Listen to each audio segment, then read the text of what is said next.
साथियों, Shri Ram general insurance insurance sector की एक बड़ी कंपनी है और ज़्यादातर जो इनके क्लेम्स होते हैं वो बहुत ही आसानी से सेटल्ड हो जाते हैं। Shri Ram general insurance two wheeler का इंश्योरेंस करता है, फोर व्हीलर का इंश्योरेंस करता है और जो कमर्शियल व्हीकल्स हैं उनका भी इंश्योरेंस करता है। यहाँ पर जब भी आप श्री राम जनरल इंश्योरेंस से अपना जो व्हीकल है इंश्योर करवाते हैं तो उस टाइम पर ये जो है आपका एक आईडीवी दे देते हैं, यानी कि इंश्योरेंस डिक्लेयर्ड वैल्यू। तो उस टाइम पर जितनी वैल्यू होती है उस वैल्यू तक का आप जो क्लेम है वो ले सकते हैं।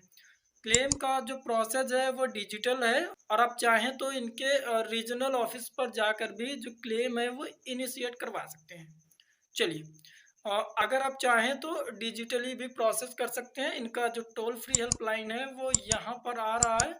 इस पर कॉल करके आप अपनी पॉलिसी डिटेल्स पता करके और जो इंसिडेंट है, जो एक्सीडेंट के टाइम पर आपको हुआ है, जो नुकसान हुआ है, वो सारी चीज़ें पता करके आप अपना जो क्लेम है वो रजिस्टर करवा सकते हैं। देन उसके बाद क्या होता है कि एक सर्वेयर होते हैं वो असाइन किए जाते हैं आपके लिए, जो आपके जो मंडल होता है वहाँ से आते हैं। तो उस टाइम पर क्या होता है कि अब आपको जैसे ही सर्वेयर का मैसेज आ जाता है श्री राम की तरफ से कि ये सर्वेयर डिटेल्स है और ये आपसे कोऑर्डिनेट करेंगे, तो उस टाइम पर क्या होता है कि आप सर्वेयर से कोऑर्डिनेट कीजिए। देन क्या होता है कि आपको अपना जो व्हीकल होता है वो नज़दीकी सर्विस सेंटर पर आपको वहाँ पर ले जा कर के उसको गाड़ी को रखना होता है। उसके बाद में उनसे ये कंफर्म कर लेना होता है कि सभी जो पार्ट्स हैं वो अवेलेबल हैं या नहीं। तो अगर आपके नज़दीकी सर्विस सेंटर पर जो पार्ट्स हैं वो अवेलेबल हैं तो आप वहाँ पर अपनी जो सर्विस है वो करवा सकते हैं और उसका जो एड्रेस है आप सर्वेयर के साथ में शेयर करेंगे तो जो सर्वेयर होंगे वो डायरेक्टली उस वेयर हाउस पर पहुंचेंगे जहां पर आपकी गाड़ी सर्विस होनी है या फिर आपकी गाड़ी में जितने भी पार्ट्स हैं वो लगाए जाएंगे और आपकी गाड़ी बनाई जाएगी।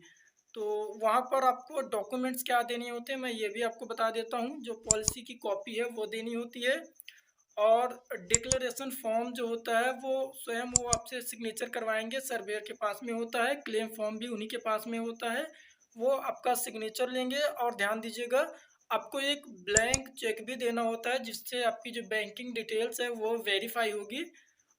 देन जो है वो क्या करेंगे कि आपकी बाइक में जितने भी जो पार्ट्स होंगे वो डैमेज होंगे उसकी ऑन द स्पॉट एक फ़ोटो लेंगे वहाँ पर सर्विस सेंटर पर जहाँ पर आप अपनी व्हीकल खड़ी किए रहते हैं।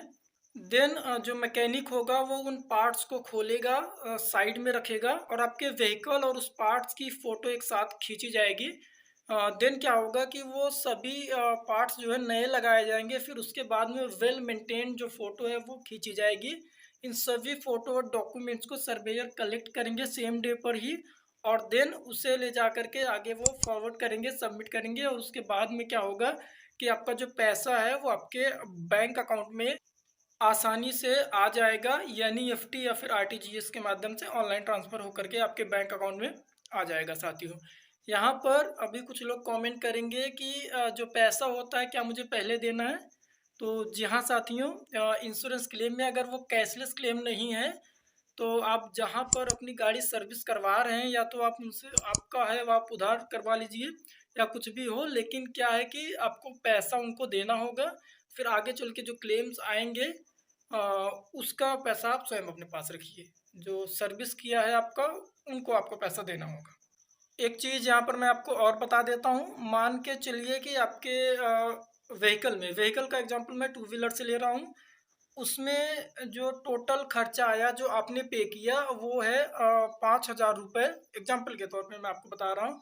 तो हो सकता है आपको जो क्लेम का अमाउंट मिले वो 2,500 ही मिले, 2,500 ही मिले। क्यों, ये भी मैं आपको बता देता हूँ। सभी जो इंश्योरेंस कंपनीज हैं अपना एक रेशियो सेट किए हुए हैं। यहाँ पर श्री राम का जो रेशियो है दोस्तों, वो जब मैंने क्लेम करवाया हुआ था तो उस टाइम पर था कि जितने भी फाइबर के पार्ट्स होंगे उस पर 50% इंश्योरेंस वाले देंगे और 50% आपको देना होता है। जितने भी जो लोहे के पार्ट्स होते हैं उनमें 90% इंश्योरेंस वाले देंगे, 10% आपको देना होगा। तो जनरली आप जानते हैं जो व्हीकल होता है टू व्हीलर, इसमें ज़्यादातर पार्ट जो होते हैं वो फाइबर के ही होते हैं। लोहे का बहुत ज़्यादा पार्ट्स होता नहीं है। सो यहाँ पर जो क्लेम मिलेगा वो 50% कट होकर के मिलेगा। सो मैं जानता था कि ये क्वेश्चंस ज़रूर आएंगे कमेंट सेक्शन में, सो आप ये चीज़ ध्यान में दीजिएगा। यहाँ पर मैंने आपको बताया कि क्लेम कैसे होता है, किस तरीके से प्रोसेस होता है, किस तरीके से पैसा आता है। ये मैंने अपना एक एक्सपीरियंस शेयर किया था, और ये जो मेरा एक्सपीरियंस है वो 2-3 साल पुराना हो चुका है साथियों। हो सकता है आप जब क्लेम करें तो चीज़ें और जल्दी से हो जाएं, प्रोसेस कुछ हद तक चेंज हो गया होगा, यही पैसा आने वाला, बाकी प्रोसेस तो सभी से में सर्वेयर्स आएंगे ही आएंगे, आपकी गाड़ी का सर्वे होगा ही होगा, ये चीज़ तो क्लियर है।